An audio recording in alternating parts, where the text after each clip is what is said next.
Yes. Yeah, it's a pain, man. Yes. Yeah, it's a pain, man.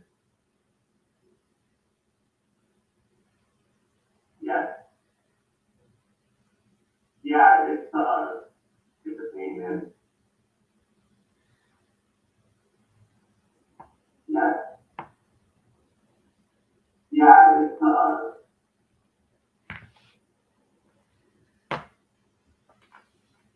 that's not good.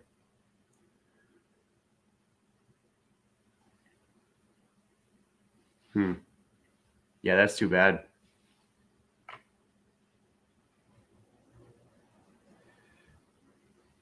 That's tough. That's tough, on those roads. If they're slippery or if it's hard to see, they just keep going.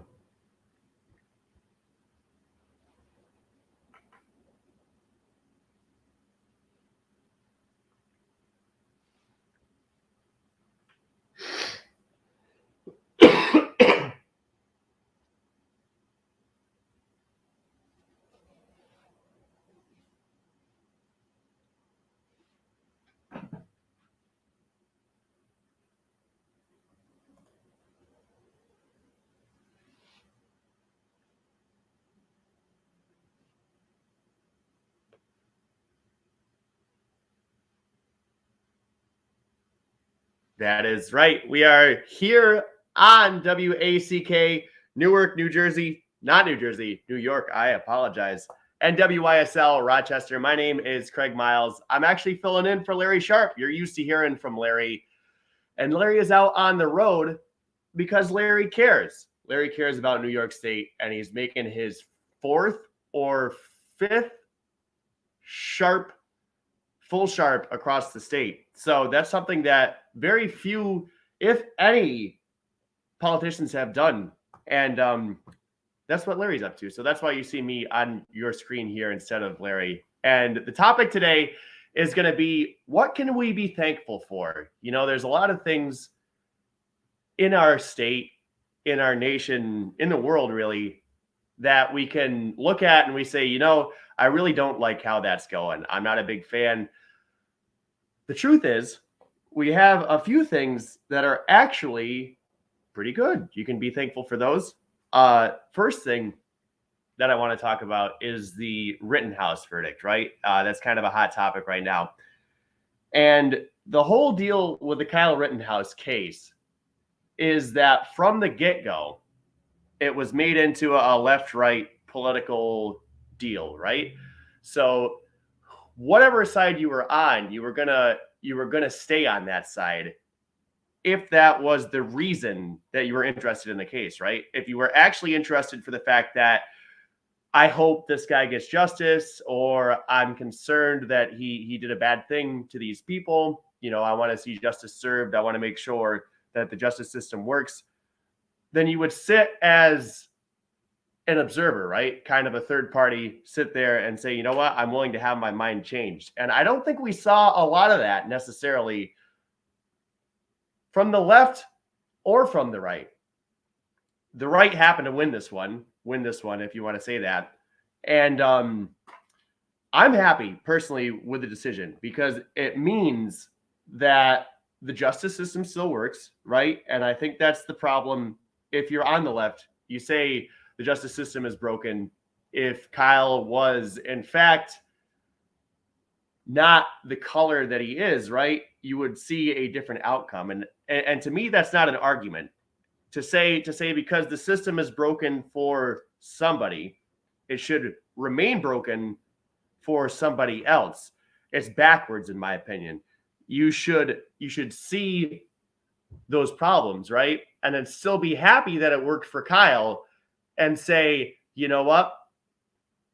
I wish that it didn't have these problems for other folks, but I'm glad that it worked in this case. And I think that's what you see with the Kyle Rittenhouse case. So I was actually kind of happy about that when I saw that they ruled that self-defense is okay here in America still. And I think everyone was kind of sitting, biting their fingernails, didn't know quite how it was going to turn out. I know I was surprised when they found him not guilty on all counts. I thought they would at least try to hit him with something.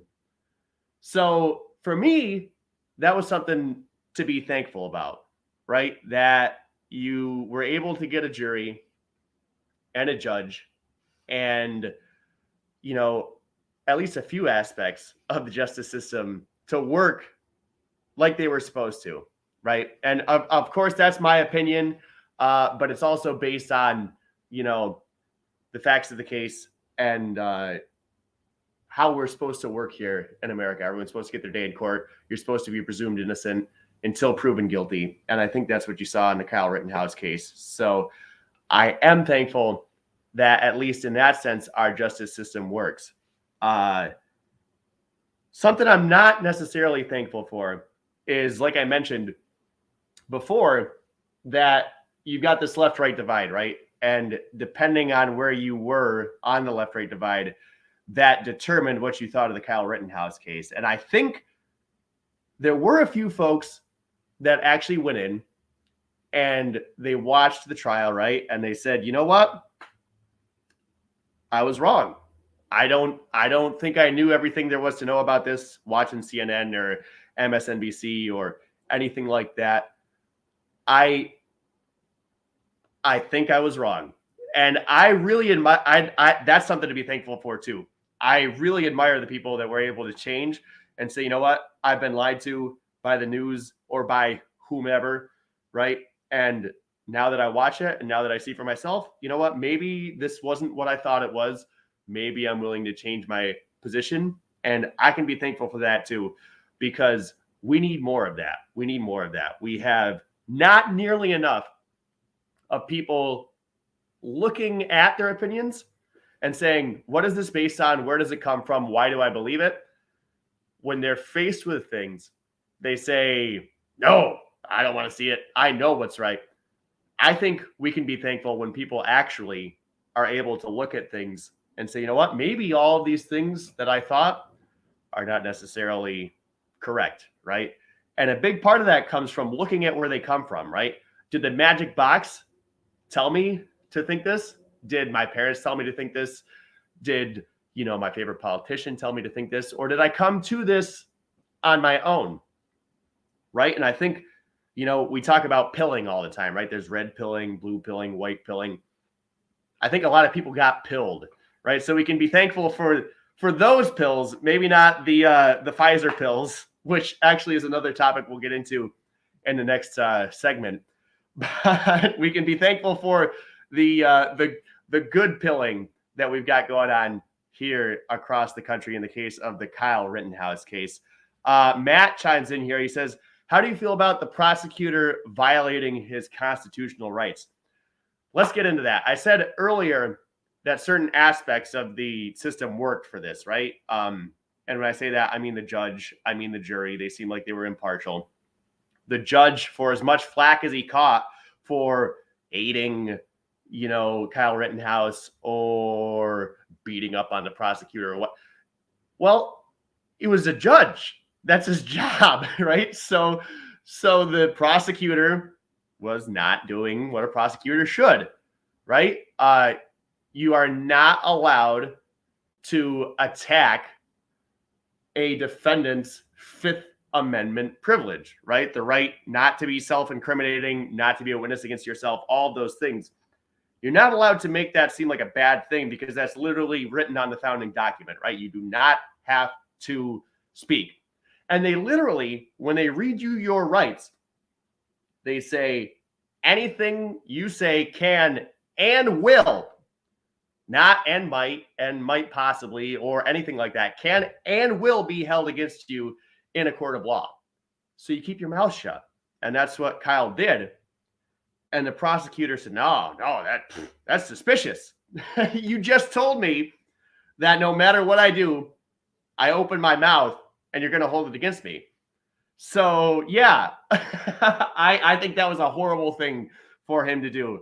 And the judge was right for knocking him down on that, right? And the judge made the argument. He says that's been settled for 50 years now. And I was like, well, actually, it's been settled for like 250 years, but that's besides the point. I'll give you 50. And I think all he meant there was that probably the case that set that precedent was, 50 years ago or whatever. So I'm not real familiar with what he was referring to, but yeah, prosecutor definitely in the wrong. So I that's another thing I'm thankful for, I guess, in this case, is that we've seen a show, right? It's not a show. I misspoke. We're used to seeing these dramas and these shows and all these things, right? These cop dramas and CSI and NCIS and Fire Los Angeles, whatever it is, right? And I feel like a lot of people feel like that's how the justice system works or whatever. That 10-minute.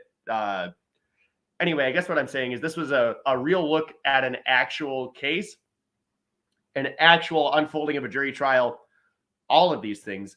And I think that was good for the people who actually tuned in and watched. They actually got to learn about procedure and about how these things happen, right? How they actually go. And it's kind of a game. I mean, the defense has their story. The prosecution has their story. And the judge is there to kind of, keep them, like, play the referee. And they each have to tell a story to the jury. And it depends upon how good of a story that they tell.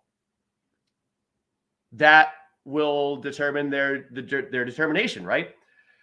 So I think it was good. This is something we can be thankful for, that people were able to watch this and see it go down, and maybe they learned a few things.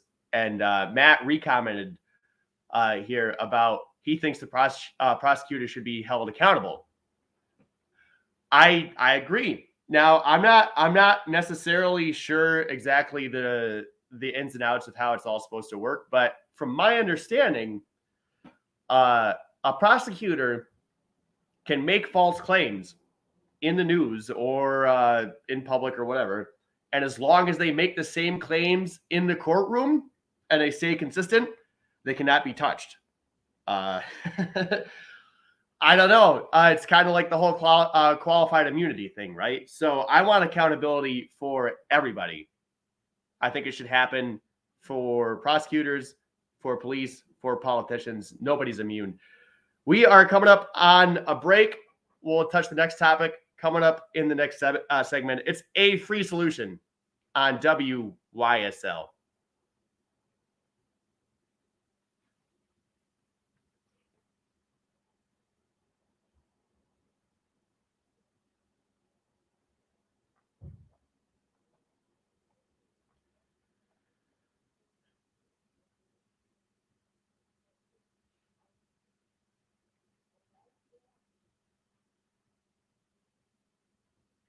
I am getting that echo.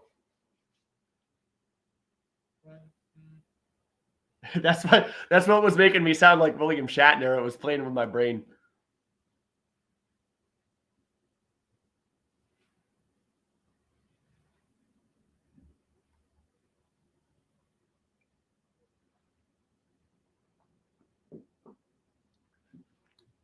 I don't think they are. They're actually only getting my audio from what I could tell on my monitor here.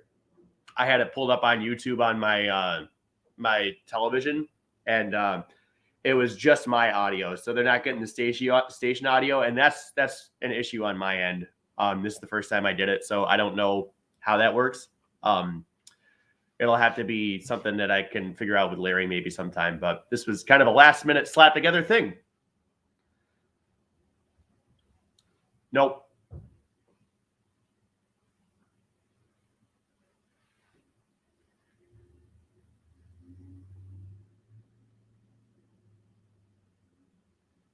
Cool. How's it all sound?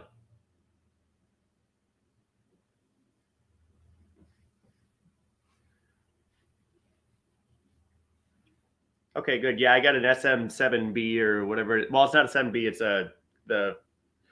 it's the Shure. It's not the 48. It's the 40.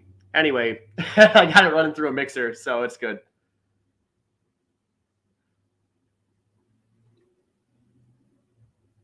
Good. Thanks.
We are back on A Free Solution, WYSL in Rochester, ACK Newark. I'll get that right one of these breaks. I told you it was in New Jersey last time. It's not. That's not the cool Newark. New York, Newark is where it's at. So the last segment, I talked about the Rittenhouse trial and how we can be thankful for a few things out of that, and had some good feedback on that. Sam, he chimes in. He says, I just received a text from our nanny state of New York reminding everyone 5+ to be vaxxed for the holidays. Vaxxed for the holidays. That's just like Biden said, the best thing you can do to get ready for a hurricane is to get your vaccine, right? Anything to get a vaccine. And that kind of rolls into the next topic that I was going to talk about that we can be thankful for. And Daniel was a little bit concerned about the audio here. He says, I think we lost the audio. I'm doing this from my living room. And it's the first time that I've done this with A Free Solution. So Larry and I spoke about how to route the audio, and I have not quite figured it out. So if you're watching on the live stream, you're not going to hear any of the radio stuff. You'll just hear me. And maybe next time, if I have to cover for Larry, I can get that audio fixed. So I'll have to apologize to Daniel for making him worried that he wasn't going to catch the rest of A Free Solution. He can be happy. He's going to be able to hear all of it here, just not the commercials. So, oh, Daniel says it was on his end. I guess we've all got audio issues. But to get back to what Sam was saying about the text to vax the family, one of the other things that we can be thankful for is the pushback that we are seeing. And it's not enough to my liking, which would be 100%, obviously, because I don't like mandates. But you're seeing a lot of pushback to these mandates from local governments, from state governments, from, probably not really at the national level. But you've got DeSantis down in Florida. Abbott, I think, I'm not entirely sure what his policy was, but at least he did not mandate things after a while, right? He pulled all those. We had a court case here in Utica, actually, that said the mandate was no bueno. And unfortunately, I think that was also struck down. But the point is that we're fighting it, right? People are fighting it. And you even saw the OSHA back down and say, you know what, we're not going to enforce that. Unfortunately, it's still a thing in hospitals in the middle of a pandemic. In the middle of a pandemic, we've got a shortage here of hospital staff, and it's horrible. And, we got to lock down, and we got to flatten the curve, and we got to vax the fam, and we got to wear our masks because we don't want to overwhelm the hospitals. Except let's fire a bunch of hospital workers. I'm not certain how that actually makes sense. And I guess you don't even have to argue it from that. You can just argue it from the point that mandates are wrong, period. You should be able to persuade people. If it's such a good thing, you should be able to say, you know what, I think this is a really good thing. And you're really kind of a jerk if you don't do it, but I respect that, right? Well, that's not how government operates. They get very angry when they say, do something, and you say, you know what? I don't want to. They say, well, you must. So, and we have this going on in Erie County now. It's starting to spike the cases again, right? So we're going back to mask mandates in Erie County, and they're even talking maybe vaccine passports to eat in a restaurant if it doesn't slow the spread, right? So that's not good. So you've still got a fight going on, and that's the point. That's what I want to say you can be thankful for, is people are still fighting, and the state's going to fight back. They're not going to give up. They still want to tell you what to do in perpetuity, it seems. I'm a little bit disappointed about that, about how long it's gone on and about how little resistance we saw. But I think that was because people were still scared, right? They thought, you know what? I'm not so sure how this pandemic is going to play out. I don't know how dangerous it is. I don't have a vaccine. So I'm going to play it safe. I think people are done. I think they're done playing it safe, right? And when I say that, when I say people, obviously that's generalization. It's not all people. And I think there is a pretty even divide between those folks that are still worried about the pandemic and those folks that are, you know what, I want to move on. I think, though, that's fine. If people want to think what they want to think, I have no problem with that. Where the problem comes is with the mandates, right? And they keep changing, and they keep saying this is going to be it. Just do this. It'll be okay. And then we'll get through this. And then they don't, right? So Matt comments, he says, we were all scared in the beginning. And I agree. We didn't know what was going on. I don't know what's going to happen. You've got people that you care about. You've got friends, family. You didn't know if it was the plague. And that's the other point about the nurses, right? They didn't know if this was Armageddon, if I was going to go in and start asphyxiating and fall on the floor or what. And they still went in there. My sister's a nurse. She never stopped working, right? And they had all these quarantine things, right? Where if you were exposed, you had to quarantine. When she wasn't in the hospital, she was doing work from home, scheduling all that stuff, right? And they were working overtime, and they were doing all these things. And now, thank you for your service. See ya. It's literally the same thing we do to the vets, right? We go, you're heroes. Thank you so much. Thank you for our freedom. Blah, blah, blah, blah, blah. Come back. Good luck. And I don't want to, that's not everybody, right? That's just, it's unfortunate that we call these folks heroes. And I see a pattern. We call them heroes when it's convenient. And then when the heroes say, I need a little help here, you say, oh, sorry, can't help you. And that is just too bad. That is just too bad. But we can be thankful for those nurses, for those doctors that went and busted their rumps throughout the whole pandemic. And we can be thankful that people are still trying to fight for our rights, right? And that's up to us too. You have to speak up. You have to, and even if you don't speak up, just resist, right? And you don't have to go out and throw Molotov cocktails. Don't do that, because then you'll bring the guys in with the AR-15s over state lines. And don't do that. But civil disobedience is the way to go. Civil being the operative word in that, right? They can't go and they can't throw everyone in jail and they can't attack everybody. And it's basically just a momentum thing, right? And the state has been building momentum for 120 years, for 100 years, since the Civil War. The federal government has become our ruler, right? It was determined. You may not go against the federal government. You may not do that. So then we all started taking orders. But I think what's happening, you're starting to see people getting sick of taking orders. And that is something that we can be thankful for. I think that's definitely something we can be thankful for. Sam has something he's thankful for. He says, I'm thankful for Larry and his team.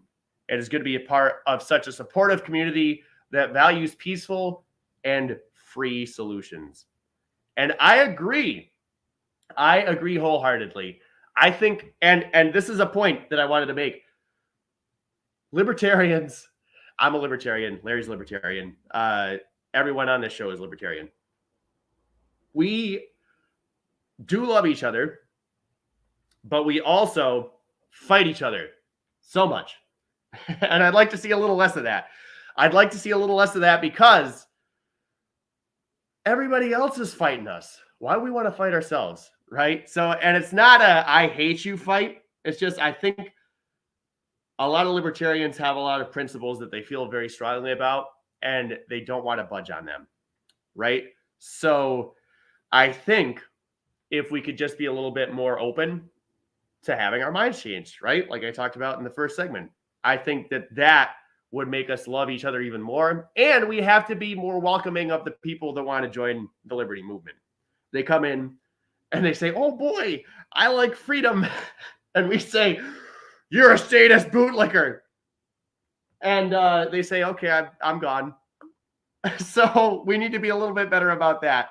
But I'm thankful that people want to come. I'm thankful that they want to hear the message of liberty. I'm thankful that we have so many people preaching the message of liberty. So if you're a libertarian, just keep that in mind.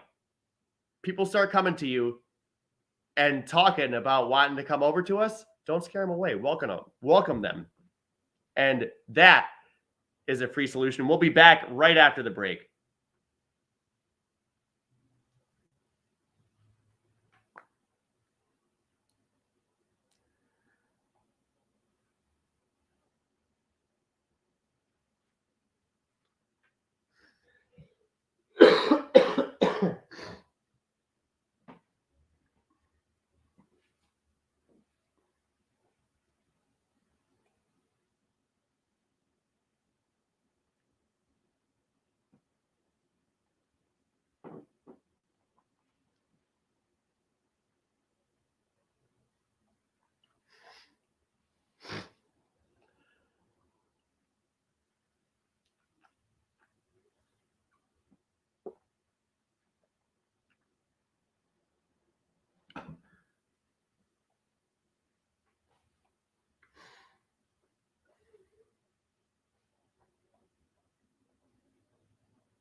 Perfect.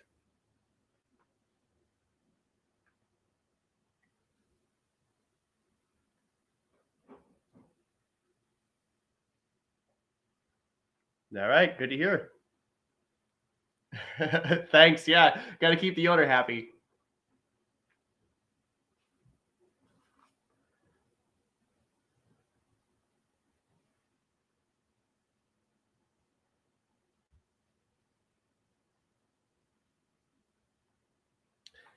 Yeah, I'm familiar with him. Even out here in central New York, he's got some reach.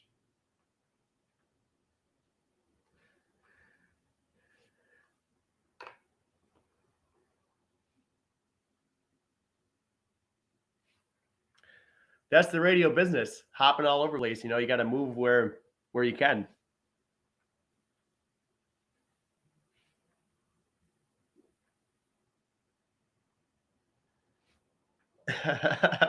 That's the way to do it.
Thanks.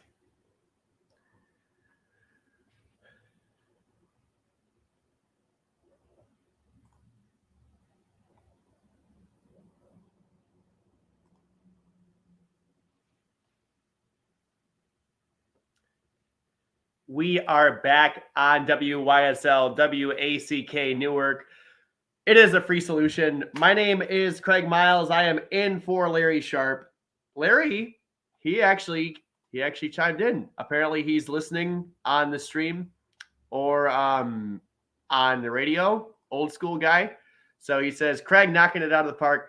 Hi from Shortsville. I'm not nearly familiar enough with Western New York to know where that is. But thank you, Larry, for listening in. Appreciate the comment. Our next topic is the elections in Virginia and New Jersey. Now, I know this is kind of old news, but I think it's still relevant, right? You had a governor, and you're going to have to excuse me. I don't even know the names anymore because that's how little I paid attention. But you had the sitting governor of Virginia, right, get overthrown by a Republican. And that had a lot to do with the school situation down there, with mandates and trying to control parents and sending the FBI after violent terrorists, right? Domestic terrorists, because I asked a question about my school board. That's kind of not cool.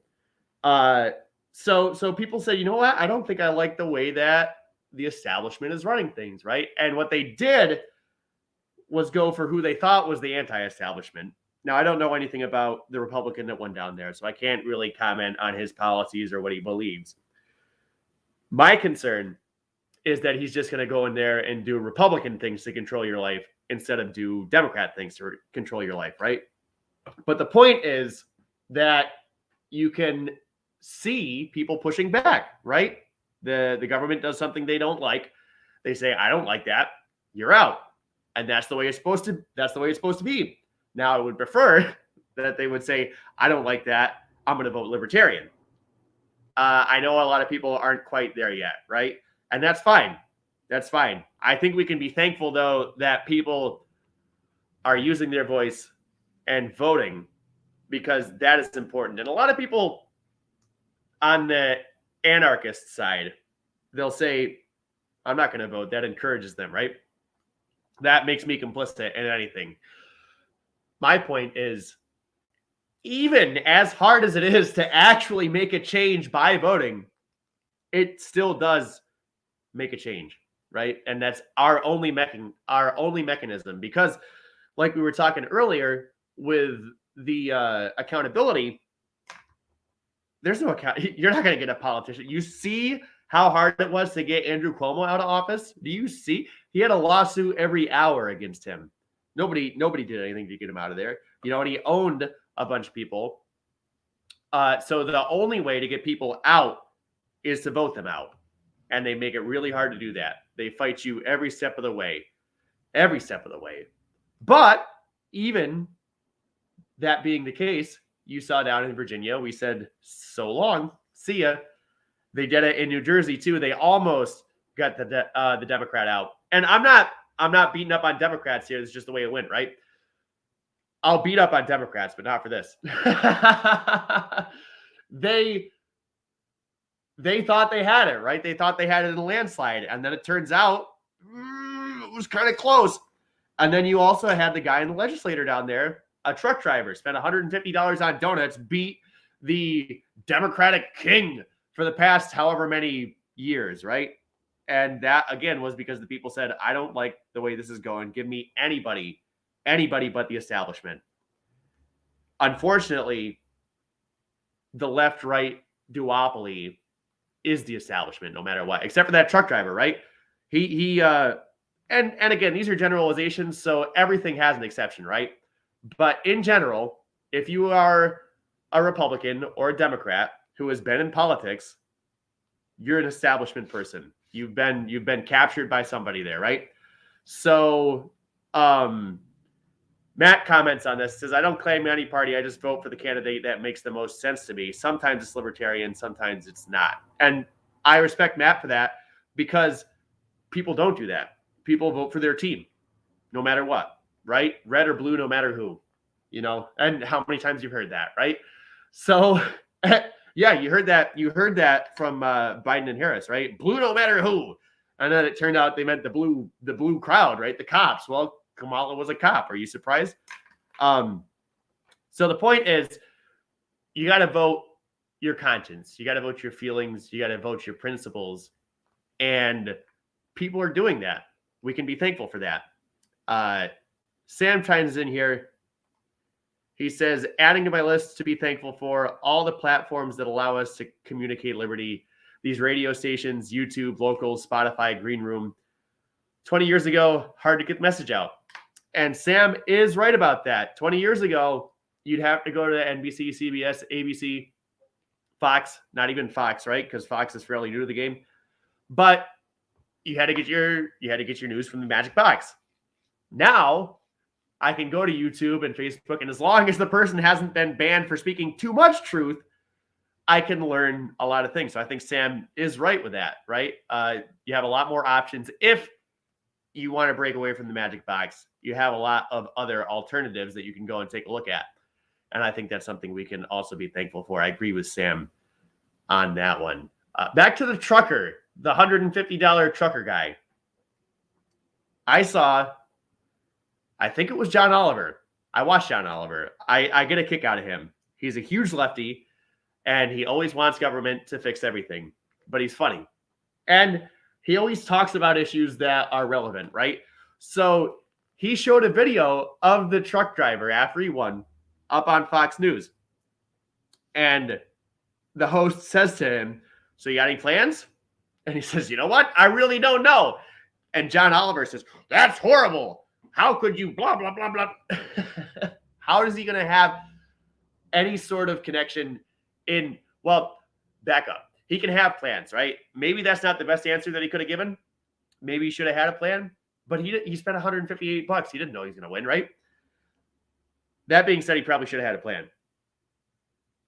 The other side of that is that's not necessarily a bad thing, right? John Oliver's like, he's got no connections. He's got no experience. He's blah, blah, blah, blah. Why do I need any of that? Why do I need any of that? We've got this idea here in America, and this isn't how we began. Anyone was supposed to be able to run for office. And I'm going to have to check myself there. My mistake, because we did restrict the people that were allowed to be running, right? You had to be white, landowner, you couldn't be African-American, we had slavery, all those things. So I'll back up on that one. But the point that I was trying to make is that you didn't have to be some political whatever, right? You could just be a person.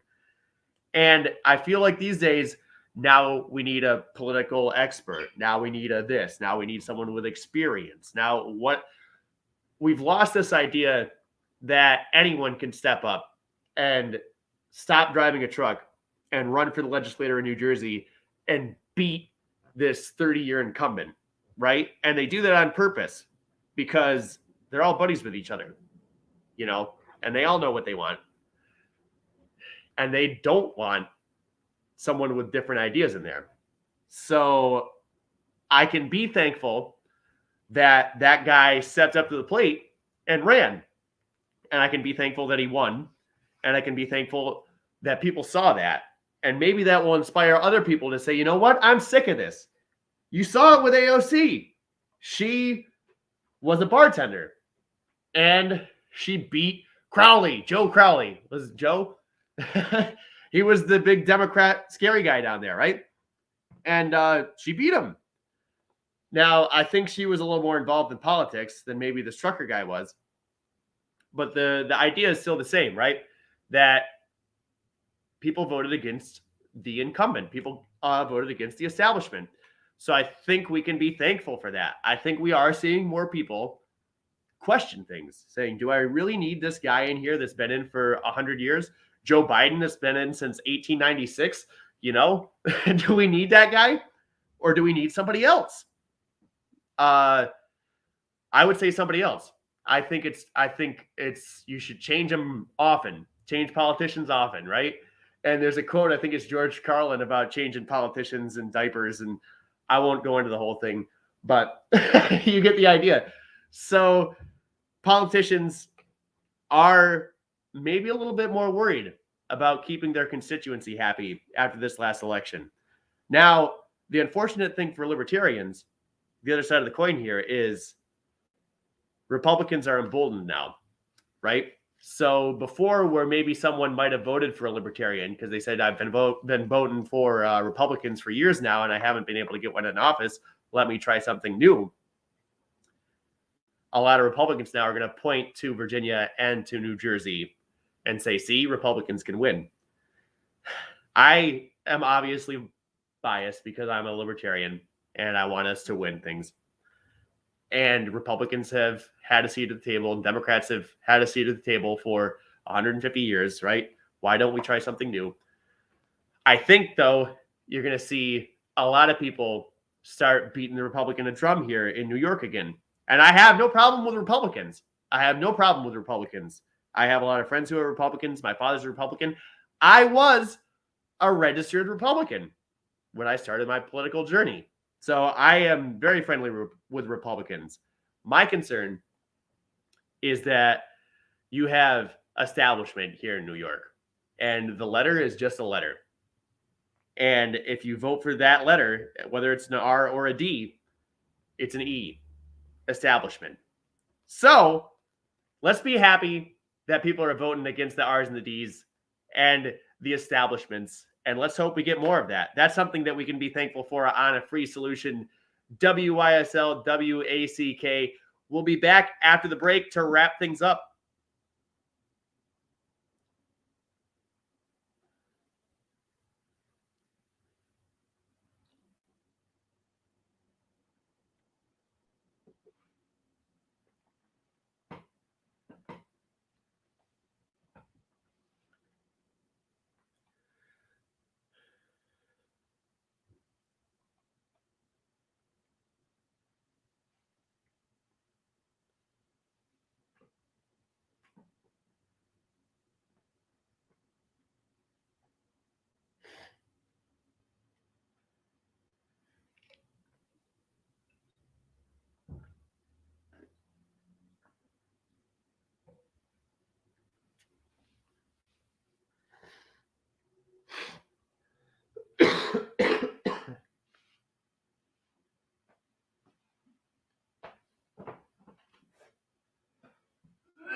Thanks. I appreciate that. I'm having fun too. So it's a good time.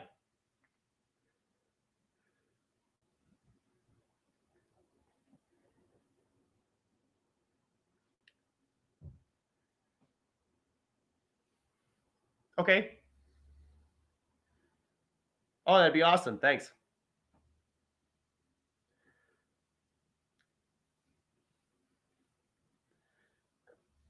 Oh, and then it comes down.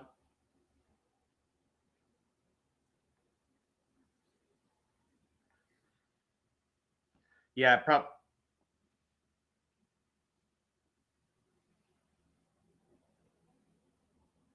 Cool. Thanks. Yeah, that probably helps you guys save space, right? Having not to leave it up there the whole time.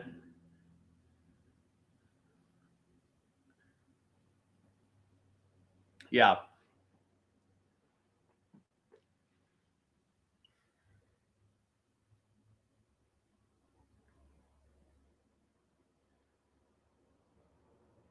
Hmm. Yeah, that's cool.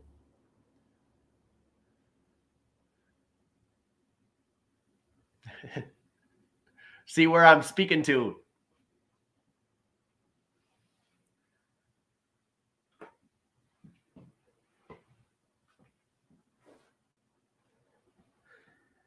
It's out near Utica. Yep.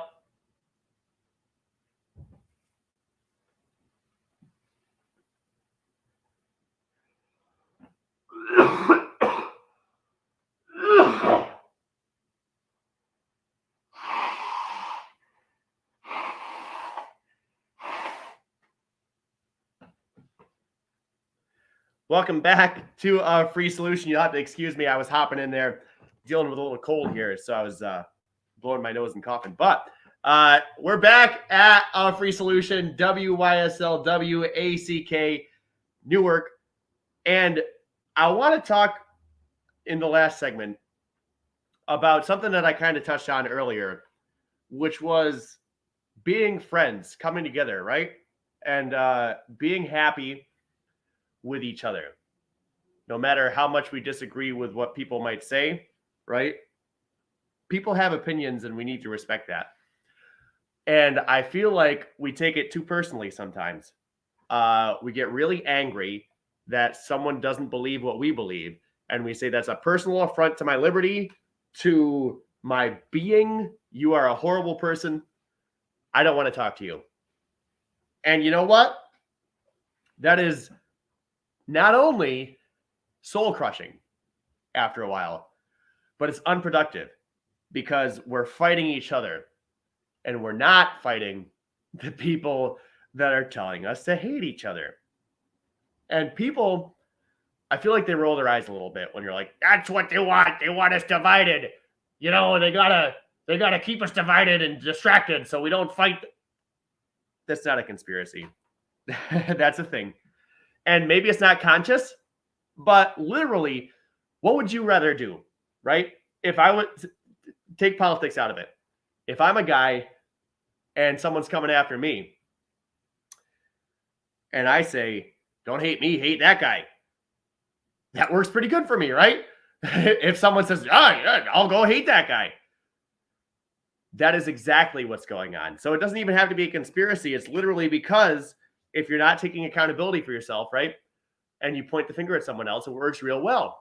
And now those people are fighting each other, and I get to go do what I want to do. So to tie this back into the Thanksgiving thing, we always joke about family, right? And you've got that one uncle that won't shut up about Trump, or the one aunt that thinks, you know, she was on riding with Biden, you know, or whatever. And it's just like, we can't talk politics anymore because everyone hates each other. It doesn't have to be that way. You can talk to your crazy uncle. You can talk to your crazy aunt. And as long as you're coming from a place of mutual respect, then it should all be good.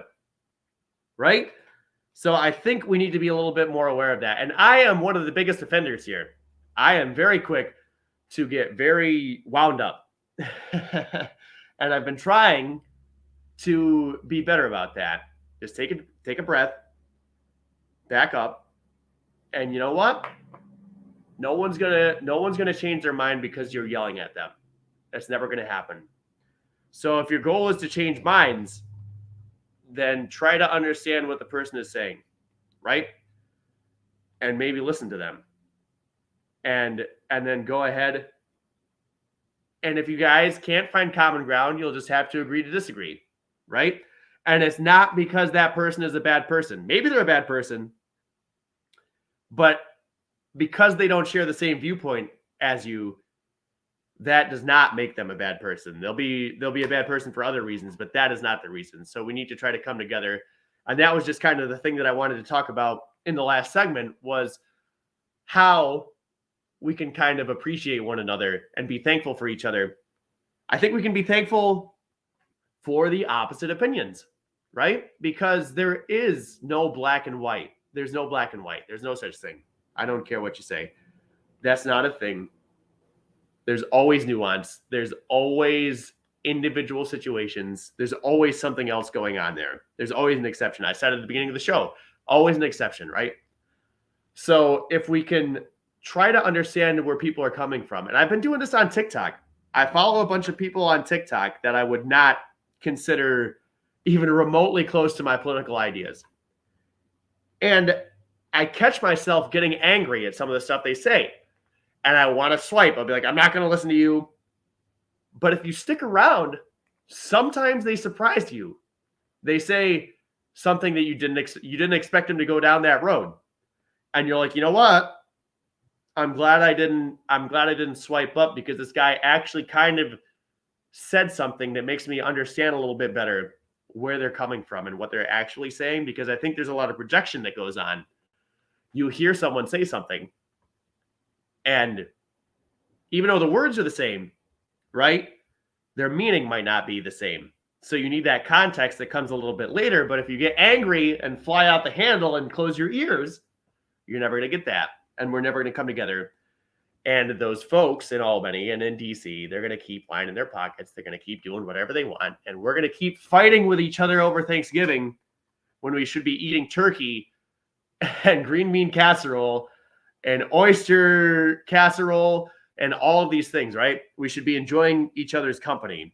And that's what Thanksgiving is about. That's what holidays are about. That's what your family's about. For God's sakes, love your family. You know, you don't have to be angry at your family for not sharing the same opinions as you do. You know, because where would we be if we all had the same opinion? That's literally the root of libertarianism, is that everyone is their own individual. Everyone has inherent value because they exist.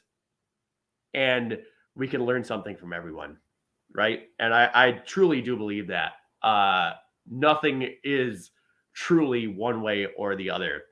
And I want to put up a couple comments from my friend Nate here. I've left him in the dust, but he's over here in the same part of New York as I am.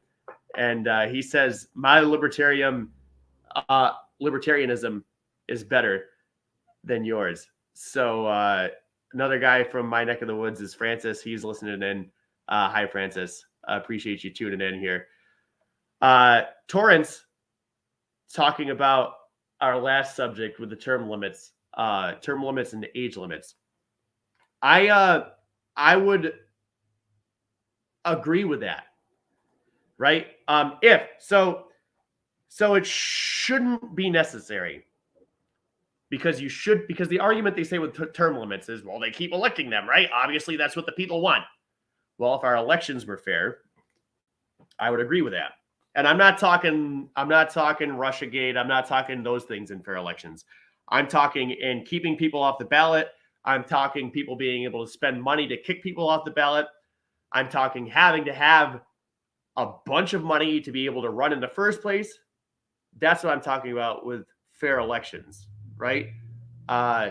So if we had those, I wouldn't necessarily be a proponent of term limits.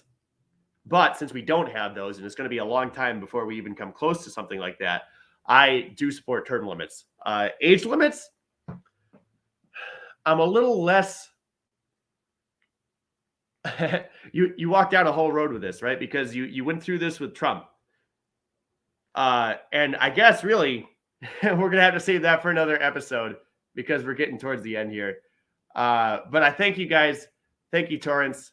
Thank you to everyone for tuning in. I really enjoyed this. Hope I get to do it again soon. And enjoy your Thanksgiving. We have a lot to be thankful for on a free solution. Thanks. Talk to you again.